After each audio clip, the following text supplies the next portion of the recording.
Hi మామా, welcome to day 8 of learning a. ఈ వీడియోలో మనం వచ్చేసి మెషిన్ లెర్నింగ్ మోడల్ని ట్రైన్ చేయడానికి ఏమేమి స్టెప్స్ ఉంటాయి అనేది చూద్దాము.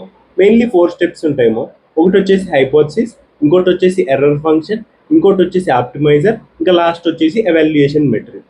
ఫస్ట్ ఈ వీడియోలో మనం వచ్చేసి హైపోథసిస్ అంటే ఏంటో తెలుసుకుందాము. హైపోథసిస్ అంటే ఏం లేదేమో, ఇన్పుట్కి అవుట్పుట్కి ఏం రిలేషన్ ఉంది అనేది నువ్వు ఒక అజంప్షన్ చేసుకోవాలి మామ.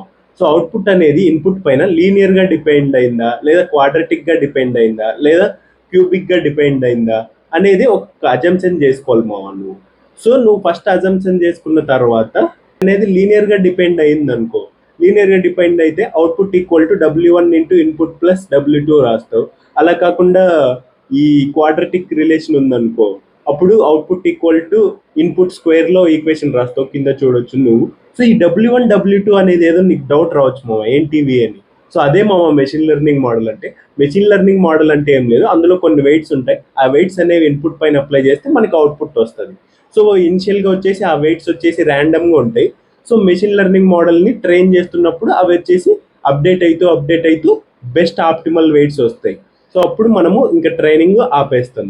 సో ఇది మా మెషిన్ లెర్నింగ్ అంటే. ఇప్పటి నుంచి ఎవడైనా అడిగితే చెప్పే మెషిన్ లెర్నింగ్ మోడల్ అంటే ఏంటో. నెక్స్ట్ వీడియోలో మనం ఎర్రర్ అండ్ లాస్ ఫంక్షన్ గురించి మాట్లాడుకుందాం.